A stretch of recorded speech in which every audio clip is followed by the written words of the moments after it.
They thought they had wiped the internet clean. They really believed that if you scrub hard enough, long enough, the past just disappears. For years, Meghan Markle's team carefully sold a single polished story about her life before royalty. The struggling actress. Broke, grinding, fighting her way up on pure talent alone. The kind of story people root for. The kind that makes you feel guilty for questioning it. But the internet doesn't forget. And secrets don't stay buried forever. They just wait for someone big enough, loud enough, untouchable enough to dig. While Meghan was busy launching yet another Netflix lifestyle project, selling authenticity, selling struggle, selling reinvention, something exploded far away from Montecito in Austin, Texas. And this time, it didn't come from a tabloid. It didn't come from a bitter relative. It didn't come from the British press she loves to blame. This time, it came from Joe Rogan, the most powerful podcaster on the planet. Over 14 million listeners per episode. A man who doesn't need royal access, doesn't need palace approval, doesn't fear lawsuits the way newspapers do. And according to what people are now calling the moment everything cracked open, Rogan stepped straight on the one landmine Meghan Markle has spent years and millions trying to keep buried. Now the internet is on fire. And for the first time ever, Meghan Markle is facing someone she can't sue, can't silence, and can't control. What happens when the biggest podcaster on earth pulls a thread that was never meant to be touched? Yeah, damn, we did some bad stuff. She's half black. And then the wife convinces you to leave the royal family.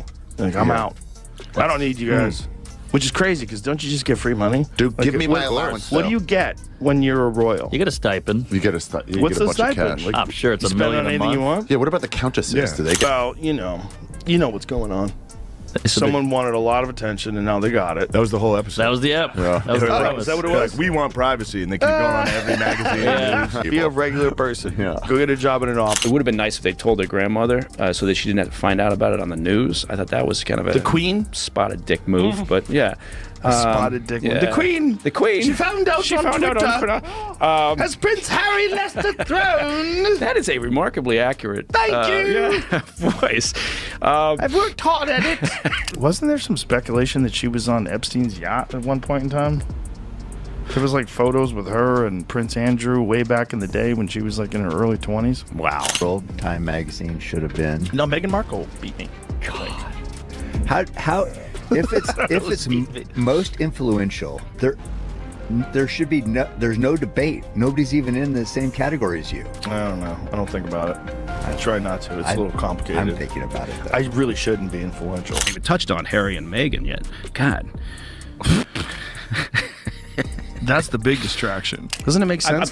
Well, it probably makes sense because, I don't know that he's the sharpest tool in the box, and he's probably thinking we can make a lot more money but they're not supposed to make any money off of being a member of the royal family, and yet they've trademarked apparently sort of their brand, the Duke and Duchess of Sussex, and so. Thank you, Prince Harry, at least for that. Is this what the Queen gets, but her grandchildren's money isn't public? Oh my God! The Queen received $58 million free of tax.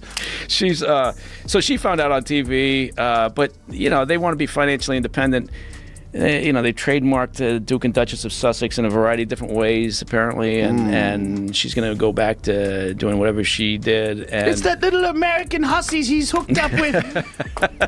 They thought they had wiped the internet clean. For years, Meghan Markle's team carefully sold a story about her life before royalty. A struggling actress, broke, grinding, fighting her way up on pure talent. But the internet doesn't forget, and secrets only stay buried until someone big enough decides to dig. While Meghan is busy launching another Netflix lifestyle project and selling authenticity, something exploded in Austin, Texas that allegedly cracked her entire story wide open. This isn't tabloid gossip. This isn't a bitter relative. This time, it's Joe Rogan. The most powerful podcaster on the planet with over 14 million listeners per episode reportedly stepped straight on the one landmine Meghan has spent years and millions trying to keep buried. Now, the internet is on fire over what people are calling the Yacht Girl exposure. And for the first time ever, Meghan Markle is facing someone she can't sue, can't silence, and can't control. What happens when the biggest podcaster on earth pulls a thread that was never meant to be touched? And that's the moment everything shifted. Because this wasn't about mean comments. This wasn't about about a bad headline. This was about a story collapsing under its own weight. What we're seeing right now is something the Sussexes have never dealt with before. Not awkward photos, not leaked texts, not anonymous palace sources. This is about a timeline that doesn't line up, money that doesn't add up, and missing years that clash violently with the struggling actress narrative people were sold. And that's exactly why Meghan's PR machine reportedly went into full panic mode. It seems like that lady is a temptress. She's a siren. She's lured him into the rocks.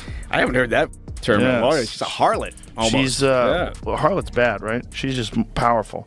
But it's also very strange that he was, essentially infiltrated by a very ambitious actress.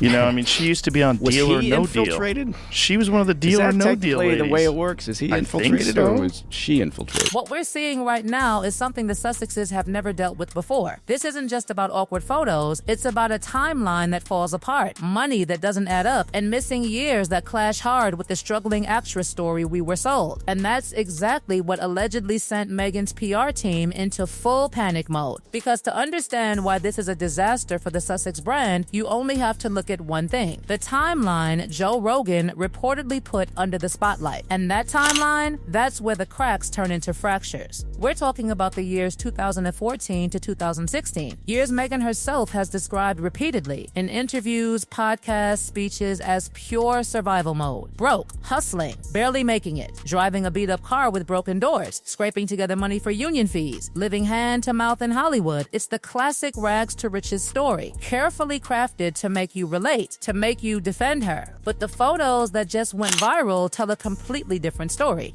You can see that Joe Rogan is a bit, he's reading his notes at some point. He has notes on Meghan Markle. That is odd. And then he turns and looks at his producer. We're talking about the years 2014 to 2016. In Meghan's own interviews and on her Archetypes podcast, she described this time as pure struggle, broke, hustling, barely surviving. She talked about driving a beat-up car with broken doors, fighting to pay union fees, and scraping by in Hollywood. It's the classic rags to riches story meant to make you relate to her. But the photos that just went viral tell a completely different story. A story of serious money, elite access, and high society circles. And once those images hit social media, everything exploded. Meghan Markle, as previously having been a quote yacht girl, there have been more revelations going viral from the past. And I want to show you this. Claims this has now been going viral this week, Lady C. After Rogan's alleged comments, social media exploded with images of struggling Meghan relaxing on massive super yachts in the Mediterranean. This isn't a carnival cruise. These are private yachts in Monaco, one of the most expensive places on earth. And in one photo that spread within hours of the podcast drop, Meghan looks completely at ease, champagne in hand, surrounded by older wealthy men, not casting directors, not struggling artists, not people hustling like she claimed she was. And that's when the question everyone is now asking got loud. Who definitely aren't casting directors? The question Rogan reportedly raised and the millions are now asking is simple. How does a broke cable TV actress get invited to that table? These aren't trips you book on Expedia. Access to these yachts is invite only. The gap between I couldn't fix my car door and I spent summers hopping island on a billionaire's floating palace is so extreme it breaks belief. The internet doesn't hate a hustle. It hates a hypocrite. And right now, those photos look like visual proof that the struggle story may have been completely fake. And this is where things get dangerous. Because once you understand what yachting really means in the entertainment world, the story turns dark fast. This isn't about sailing. This isn't about vacations. This is code, industry code, a world of private jets, NDAs, untraceable phone numbers, and ultra-wealthy men who don't open their circles to just anyone. Today's main topic, the Yacht Girl. The Yacht Girl storyline. Full disclosure, I do think Harry is a wonker. Joe Rogan. Well, he seems to be, and when Rogan allegedly dragged that word into the spotlight, he wasn't judging holidays. He was pointing directly at a lifestyle that clashes violently with the feminist independent image Meghan sells today. If those yacht years were part of that circuit, it forces people to rethink everything. how she climbed socially, how doors opened, how access was gained. And that's why the phrase yacht girl is so toxic to her brand, because it doesn't suggest empowerment. It suggests proximity to power through men, not merit. And that's only the beginning, because once the yacht word is spoken out loud, you can't unhear it. And suddenly, everything people once ignored starts snapping into focus. The money, the travel, the connections, the access that never quite made sense for a barely surviving cable TV actress. Let's talk about the money, because this is where the struggling actress story doesn't just wobble, it collapses. During those years, Meghan was a supporting character on Suits. Stable work, yes. Respectable, sure. But not private jet money, not Monaco super yacht money, not designer wardrobe while barely paying union dues money, yet the photos tell a different story. Designer outfits, non-stop international travel, elite locations like Soho House popping up again and again like a breadcrumb trail, a lifestyle that quietly costs hundreds of thousands a year, minimum. And that's where Rogan's brutal logic allegedly cut deepest. You don't budget your way onto a Russian oligarch's yacht. You don't save cable TV paychecks and suddenly find yourself sipping champagne in Monaco surrounded by billionaires. So people started asking the question no one wanted to ask before. If it wasn't acting money, then whose money was it? This is where the free money idea explodes. The pattern that critics say follows Meghan everywhere. Someone else always footing the bill. First her father, then her husband Trevor, then British taxpayers. And allegedly, before all that, wealthy benefactors whose names never made it into interviews. The irony is savage. She left the royal family claiming she wanted financial independence. Yet her past, according to critics, looks like a chain of dependence, just with different paymasters at different stages. And when people compare the hardship stories she told later to photos of her covered in jewelry, wine glass in hand, relaxing like someone who has never worried about rent, it doesn't feel inspirational anymore. It feels like gaslighting. People can forgive a past. What they won't forgive is feeling lied to in the present. And you can't tell this story, not honestly, without one name surfacing again and again. Marcus Anderson. Out of everyone who has passed through Meghan's life, Marcus is the one who never disappears. Fathers vanish. Childhood friends vanish. Royal in-laws vanish. Former best friends vanish. Marcus stays. And that's why insiders say he matters. Because Marcus wasn't just a friend. He was the global membership director of Soho House, an elite club built on power, secrecy, and access. He decided who got inside and who didn't, who met who sat at which table. The theory gaining traction and reportedly hinted at is that Marcus was the bridge, the fixer, the man who helped move Meghan from cable TV extras into ultra-wealthy European circles. A resurfaced photo from 2014 shows Meghan and a friend thanking Marcus for hooking it up. And that's when people started asking, hooking up what exactly? A dinner reservation? Or introductions to men who own yachts the size of football fields? Marcus still lives with them, still travels with them, still orbits their lives like gravity. And that doesn't look like a casual friendship.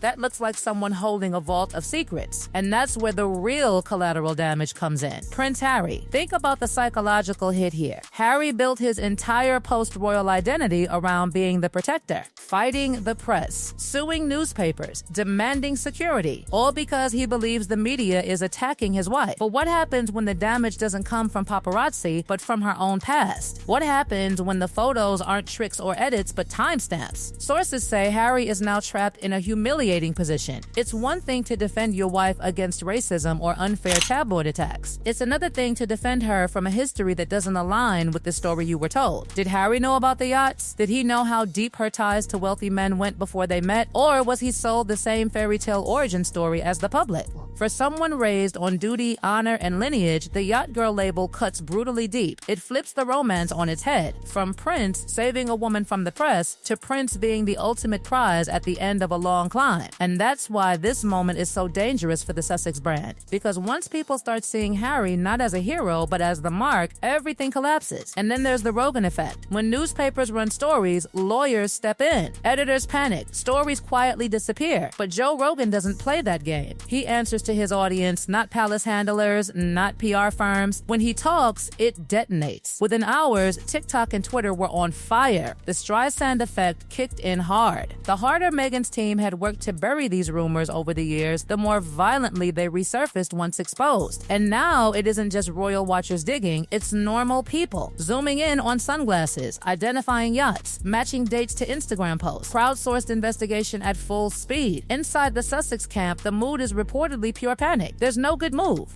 Deny it and you spotlight the photos. Stay silent and the narrative hardens.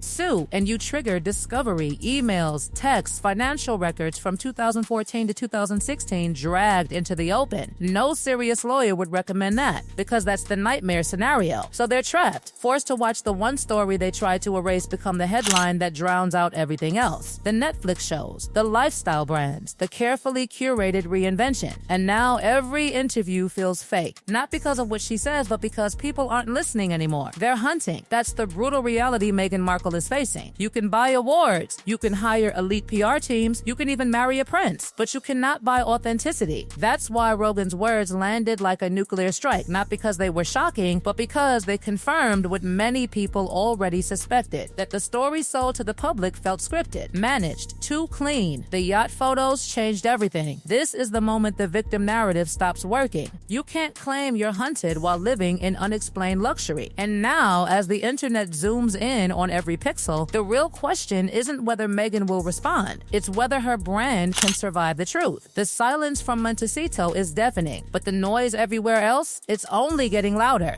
It's only getting louder. It's only getting louder. It's only...